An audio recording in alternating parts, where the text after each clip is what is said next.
Yan. Sige, nasa linya natin si Assistant Secretary Roger Masapol.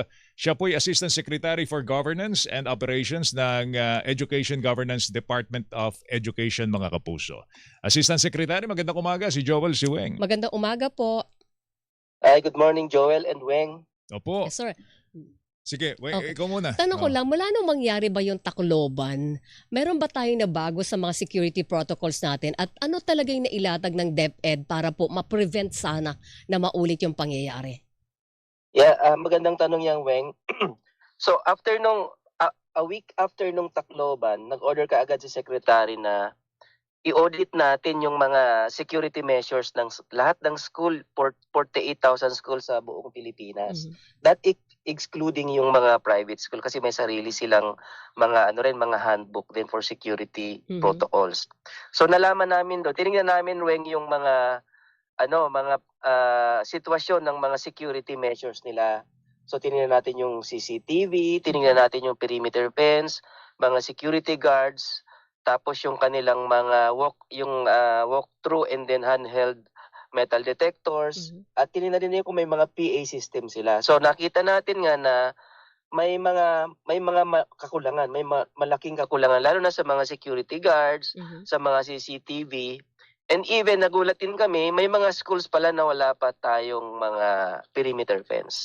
Kasi tinignan natin yung kasi yung nangyari sa Tacloban, di po ba nakapasok may baril tapos tumakas siya, tinalon lang yung dinaan sa bakod. Yung perimeter fence. So, ibig sabihin mababa yung perimeter fence yung nung Tacloban. So kaya tiningnan namin lahat po 'yon. And then nang lumabas yung result na ng audit, kaagad ng order si Secretary Angara na i-authorize yung mga schools na bumili ng mga metal detectors. Na based on sa kakayahan ng kanilang budget sa school, pwede silang mag-hire ng mga security guards or even yung tinatawag namin to mga watchmen kasi may mga plantilla positions naman na watchmen pero matagal po yung proseso sa pag-hire ng kailangan pa ng approval ng DBM at magre-recruit pa tayo. So ang malaking pasalamat namin sa mga LGU saka sa PNP after nung Tacloban, nag-increase po talaga yung police visibility sa mga schools natin. Tapos may mga schools tayo, yung binisita ko doon sa Negros Island Regional School sa Cadiz City, yung mga barangay tanods po dinideploy na ng mga barangay while DepEd po ay naglalatag po ng mga hakbang na konkreto para mapunuan po itong mga kakulangan na to. Oo nga, mukhang maganda naman yung may mga force multipliers po tayo, ASEC, kagaya nung pagde-deploy po ng mga barangay tanod. Malaki maitutulong po nila. Kaya lang, maliban dun sa mga inilatag ninyong security measures, safety measures para matiyak ang kaligtasan sa mga eskwelahan, meron pa ba tayong naiisip na pwede pang gawin gaya ho ng specialized training sa mga security personnel po natin, how to spot? Siguro pati yung Weng, yung pagdaragdag ng mga guidance counselor, di ba? Ginawa na rin ni Secretary Angara po yan. Yung pag-spot doon sa mga, tingin ko itong batang ito may problema. Meron bang ganong mga balak ang DepEd para ho mabigyan ng mas kakaibang training yung ating mga security personnel? Tama po yan, at mabutit na banggit nyo. Pinaigting po natin yung pagtitrain po natin sa mga teachers. Although may mga specialized training na tayo, doon lang po sa mga teachers ng mga special education.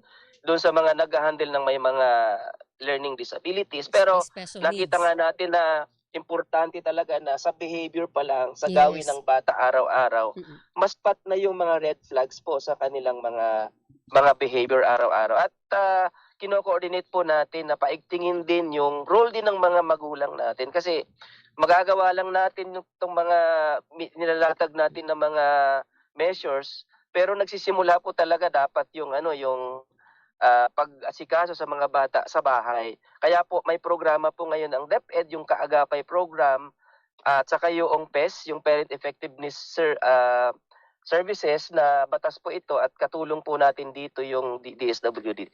Pero tama kayo, na ilalatag po natin itong mga bagay na to. Isa dyan, Joel and Weng, yung di ba nag-conduct na ang DepEd active shooter drill doon Yes, sa oo. sa Manila Science. Ang timing lang kasi is itong Ateneo de Zamboanga, yung nangyari nung isang araw, nag-active shooter drill na sila sa elementary level. At itong junior high school dapat sa September 1 yung schedule. Mhm. Kaya lang naunahan tayo nitong nangyari nung isang araw, which is nakakalungkot. Kasama ako ni Sek kahapon doon sa Zamboanga, tiningnan namin yung sitwasyon doon at inaantay po natin ang resulta ng opisyal na investigasyon ng PNP at nakita natin yung ang sitwasyon ng school doon sa Zamboanga, Ateneo de Zamboanga. Maliban diyan, hindi lang po yung active shooter ang gagawa natin ng drills kasi yung stabbing po ay medyo mas marami yung stabbing na nangyayari. For example, sa Las Piñas, Yes.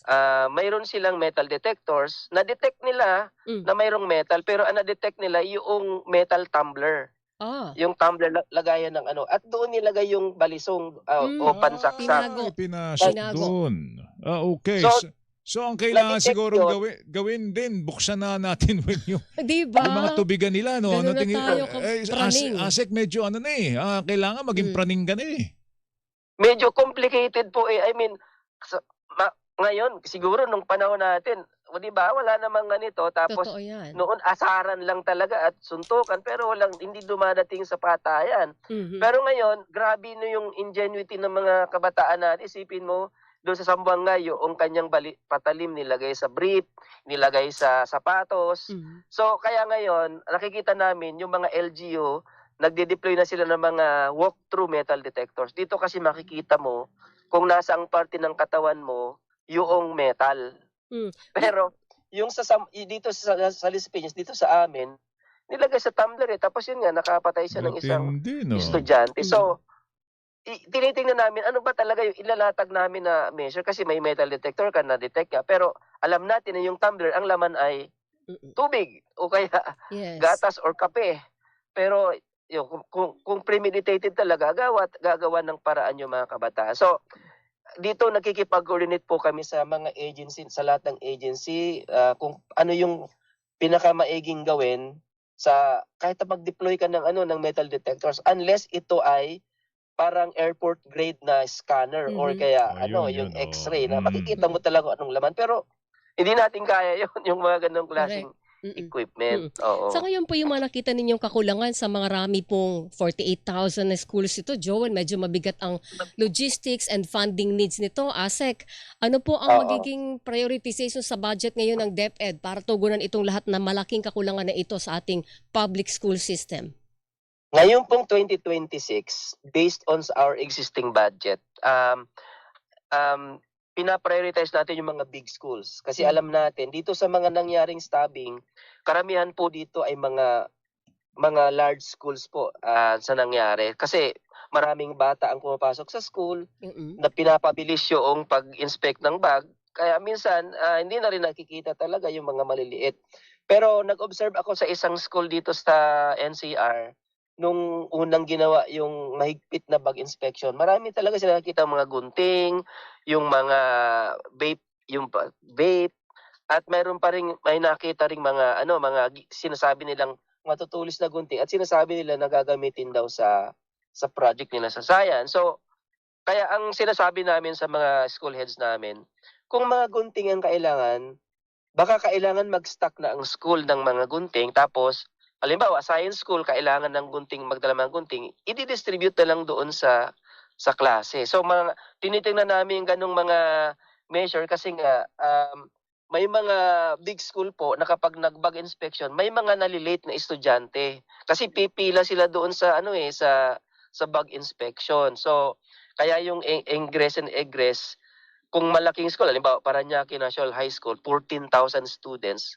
So, nightmare po talaga yung bag inspection. Oo. Kaya sabi Hassle ni yun. Mayor doon, nang pumunta kami doon, magdi-deploy sila ng na mga walk-through metal detectors at sa Mm. mga Big Sur mga 2 o 3 metal detectors Tsaka ang siguro 'pag ibibigay. yung gano'ng klase, yung halimbawa tumbler, nakita lang okay na. Kasi Ayun nga metal eh, naman, yun dapat nga eh, oo. may second step pa. 'Di buksan mo yung tumbler, 'di ba? Kasi hindi mo talaga alam Hindi, ngayon kung saan na Weng, ano itatago sa ngayong panahon, talaga Oo, yung airport kind of security totoo ang 'yan. kinakailangan mo ipatupad eh. Mm, Kasi, yun, nasabi nga ni Ase ko, ingenious yung mga bata. totoo 'yan. Ilalagay yung balisong dun sa mga Mm, bakal na hindi mahalatang may dala mm. silang bladed weapon, Meron ano? din concern dito, Asek, Mm, Joel. Ang mm. isa sabi niya, as a teacher, may drill kapag gun shooting.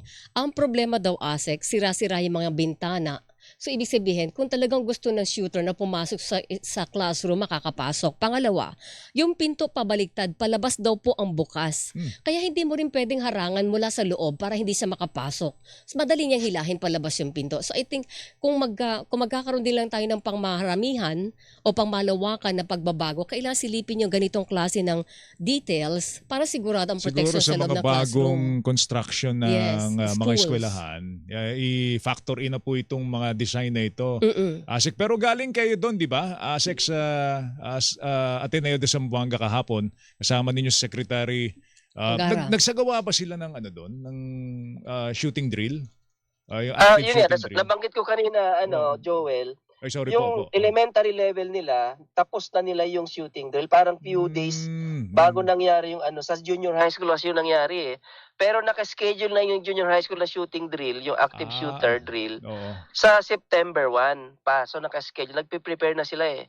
So, yun nga, naunahan ng nung pangyayari. So, Mm-mm. nakatulong din yung ating nationwide na na paggawa dito sa Manila Science kasi talagang kahit private school po ay inadapt po yung mechanism na yun na drills for active shooter. So, yun nakakalungkot kasi naunahan po talaga ng pangyayari.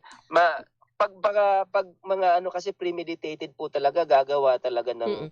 paraan yung bata kagaya nung sa Oh, tumbler, sabi di nga ba? ni So, Weng, regardless kung ano pang mga security protocol ang ipatupad mo dyan, kung talagang Determined ang isang gagawa ng gumawa krimen. ng krimen, Oo, lulusot talaga. lulusot at lulusot. Asek, pero pakikonfirm. Oh. yung large scale naman sa kabuuan naman, nilalatag na po natin yung mga pupunaan po natin sa ngayong 2026. Sinabi ko yung kung kakayanin ng mga school budget at kung kulang magre-release po ang DepEd Mm-mm. within our limit sa budget. Pero sa 2027 po, buo po naming i-request po yan sa budget po. Tama-tama po ay budget deliberation ngayon. Yes. So nag-ano na po kami, nag-submit na po kami ng proposal para ma-address 100% itong mga kakulangan natin, at least dito sa mga nabanggit ko na aspect ng security measure sa school. At saka siguro mahalaga din, Asek and Joel, na yung sa mga PTA, parents, teachers, ang mga meeting. Kasi I understand, ang Ateneo, to be fair, de Zamboanga, bago, di ba nakaschedule po sila ng active shooter drill, di ba? Oo. Pero nagpalabas sila ng kalatas na Hmm. nagre-remind sa mga parents na merong mangyayaring drill. Tapos meron Oo. silang pakiusap sa mga magulang, Joel, na i-check din nyo ang bag ng inyong mga anak. Ayun. Para sigurado kayo na wala silang nadadala na pwede makagawa ng harm sa iba o sa sarili. So kung Correct. nasunod lang yun, sana Baka maging... hindi nangyari Yes, ito. sana yung mga PTA din, palaging ugaliin niyo po yun na i-remind ang inyong sarili na bago umalis ang bata, inihahanda niyo ang baon nila, pati gamit nila, bungkalin niyo. Alamin niyo wala po nakalagay doon na patalim, walang baril sa loob ng bag, para pare-pareho kayong kampante pag pumasok sila Actually, sa Weng, school. ang malaking pagkukulang talaga yung tatay. Kasi yung tatay, yung baril niya, Nasa iniwan niya sa sasakyan. sasakyan, pinahatid niya yung anak niya sa driver, so wala siya ron.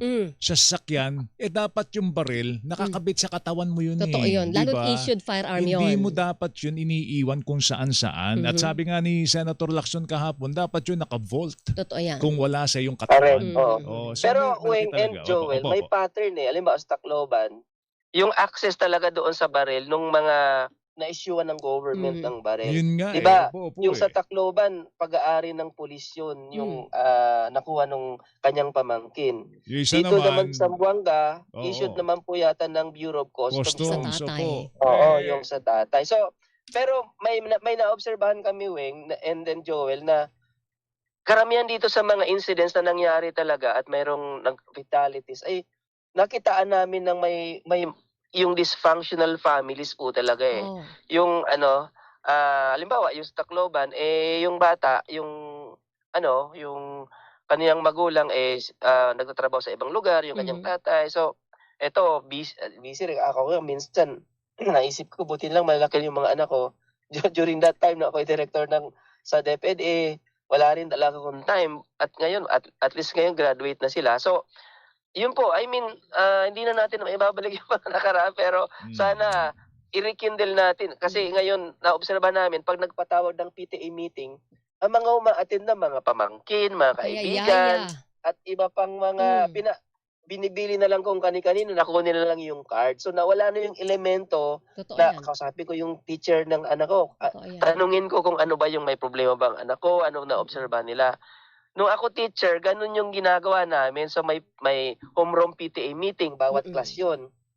At yung mga red flags sa anak nila, kinakausap talaga Baka namin yung dapat mga meron magulang. Magulang kayo. po talaga ang uma-attend. Dapat i-require siguro ngayon na Oo. hindi namin i-release ang Cards. cards kung hindi magulang ang kukuha.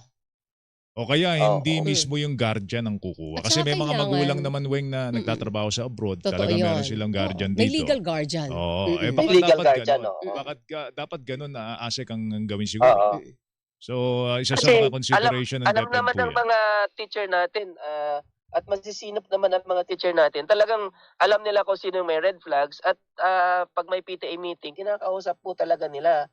Kaso, iba na po yung binibili na lang nung ibang mga magulang. In fairness naman sa ibang magulang, karamihan ay active pa rin naman. Pero may mga elemento na hindi na po talaga umaattend yung mga magulang. Alright. Ito lang, isa pa sa mga problema natin, yung copycat syndrome, yung bang nagbabantaweng na pasasabugin ko yung Oo, eskwelalang so yan, pag mamamaril ako dyan. Pag iba nakatuwaan lang, yung iba tamad mag-exam, ASEC. Yun. Hindi So, pa, paano magbabanta ba sa yun? school. Kasi syempre talaga namang siseryosohin ng eskwela yan. Oo. At magde-declare sila na no classes pagka may mga ganyang klase ng banta. Pero yung iba, paano ba may nahuhuli ba tayo, ASEC? Mayroon naman po tayong nahuhuli. Yung mga banta kasi they create a fake Facebook profile. Tapos yung gagamitin nila para mag-post ng mga ganon-ganon. So karamihan po talaga mahirap matunton. Pero may nahuli na po tayo, halimbawa sa Nueva Ecija, dito sa Las Piñas, may mga umami naman at humingi ng tawad. Pero yung iba talagang tinuluyan po nung PNP kasi nga na-trace, like doon sa Talisay, Cebu, mayroon din ganyan. So, hindi nila matrace yung nag-post, pero may mga nag-comment. So, ang ginawa ng PNP, ang in-interview yung mga nag-comment. So, kilala nila so, na-triangulate yung pangyayari. Alam nyo, ASEC, dapat bawal na po yan, yung fake Facebook account. Oo. Di ba dapat sinasansala na po ng Meta yan? At ewan ko kung may ginagawa na po DICT dyan para ma-limit yung ganyang klase ng mga fake accounts. Kasi Pabor ako sa registration ng social media accounts. Oo, akala ko ba, ano ba ang, nag-ugnayan ba kayo ng DICT, ang DepEd, ASEC? In fairness naman po sa DICT po at saka yung Meta, responsive naman yung Meta. Kapag nag-request kami na ipaki-take down nito, like for example, medyo halatang fake news naman talaga, for example, mga nag-create ng ibang scenario na halimbawa, doon sa Zamboanga, mayroon nag-post na may baril din yung na biktima pero wala naman talaga. So, pinati-take down po natin yun sa Meta. At in fairness sa Meta, mga ganyang request talagang tinitake down naman nila. Kaya lang, Pero sa reactionary dami po kasi, yun eh. oo. Reactionary yun, ASEC eh. Dapat proactive di ba? Correct. Dapat Oo. hindi na nakakapaglagay sila ng mga fake accounts. Yes. Anyway, ASEC, salamat sa oras. Mag-ingat ka. Good morning, sir. Thank you. Morning to you. Actually, Thank you. Opo. papunta ko ng Senado ngayon. May hearing sila ngayon tungkol okay. dito May sa hearing bagay. sila ngayon at exactly ito yung pag-uusapan. O sige, Alright. abangan namin yung mga Sir, thank development. you. Thank you, sir. Thank you.